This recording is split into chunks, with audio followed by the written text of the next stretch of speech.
E aí, seja bem-vindo ao canal Rony Zoom. Eu sou o Rony e hoje é um dia triste.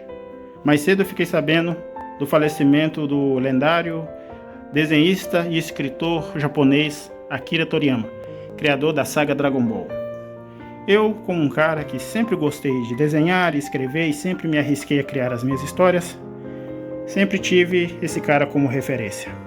Eu conheci a obra Dragon Ball em meados dos anos 90 e vinha tomar consciência de quem era o autor, Akira Toriyama, por meio das revistas de anime que eram vendidas em banca lá pelos idos dos anos 2000. Então, desde sempre, eu fiquei cada vez mais fã desse cara. Por tudo que ele criou, por tudo que ele imaginou, por tudo que ele fez quanto desenhista e escritor. Eu, como um colecionador de quadrinhos, antes colecionava revistas mensais, como Marvel, DC, Vertigo, alguns mangás avulso, até que eu decidi me livrar da minha coleção antiga e recomeçar minha coleção com os números e edições fechadas. E a primeira edição que eu decidi começar a colecionar foi justamente Dr. Slump, a obra que lançou Akira Toriyama por estrelato no mundo dos mangás. Bem, uns 2 dias atrás mais ou menos, tinha chegado para mim esse pacote aqui que contém o número 8 da série. Como podem ver aqui, eu já tenho até o número 7. E eu pretendia abrir esse pacote junto com outros colecionáveis que estão para chegar para mim. Mas, como a vida está longe de ser do jeito que a gente quer, infelizmente, ele veio a falecer. Então eu decidi aproveitar e fazer esse vídeo e deixar como a forma de homenagem de um fã anônimo a esse grande artista. Infelizmente, não podemos mudar o fato que ele nos deixou, mas o que a gente pode fazer é celebrar a memória e o legado desse cara. Então, é isso que eu vou tentar fazer hoje por meio desse vídeo.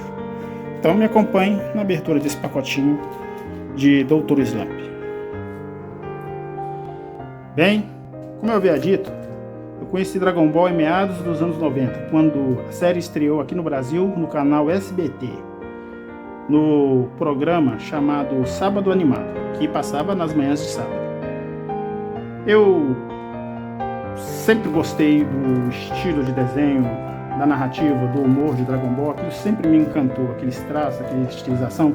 Na época, anime no Brasil era chamado de desenho animado japonês, ou desenho no estilo japonês, para vocês terem uma ideia. E desde o primeiro momento eu fiquei encantado com aquilo, com as lutas, com o humor, com o traço, com o estilo, com o humor gráfico, principalmente, que Dragon Ball tem muito disso. E foi só questão de tempo até o quadrinho aparecer aqui no Brasil, já nos anos 2000. E quando eu tive a oportunidade de ler o quadrinho também, eu fiquei encantado com aquele traço preto e branco, feito a caneta nanquim. E os cenários. Então, de jeito que tudo ali naquela obra me encantou. Então, eu tive a oportunidade de conhecer outros trabalhos do Akira Toriyama, trabalhos antes de Dragon Ball. E um desses trabalhos foi justamente a série Dr. Slump, que conta a história do cientista maluco / brilhante / atrapalhado Senbei Narimaki, que criou uma robozinha que ele apelidou ou chamou de Arale, e a intenção dele era fazer um robô perfeito que iria se misturar no meio dos seres humanos e ninguém ia dar conta que ela era um robô. Só que o problema é que ela era incrivelmente inocente e tinha uma força nível Goku.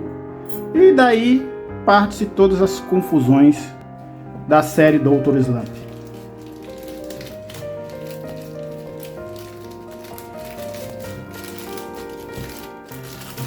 Eu comecei a ler o primeiro número, mas eu decidi que eu ia completar a coleção para poder ler tudo de um tapa só.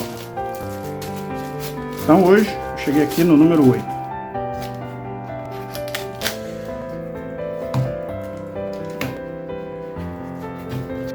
Bem, aqui está o quadrinho. Ele veio novo e lacrado para mim, e eu sempre tive a impressão que o Akira Toriyama se divertia muito escrevendo esse quadrinho.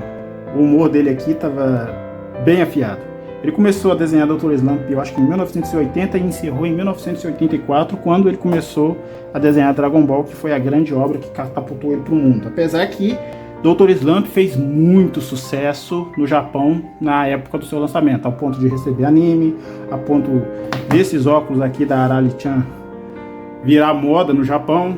Então, Dr. Slump teve um impacto cultural muito grande por lá, apesar de não ter sido o mesmo no resto do mundo, mas ainda assim é uma obra genial. Eu particularmente acho que Dr. Slump a melhor obra de Akira Toriyama, melhor do que o próprio Dragon Ball. Deixa eu ver aqui, eu estou com a mão meio suada, deixa eu enxugar aqui para não manchar o quadrinho.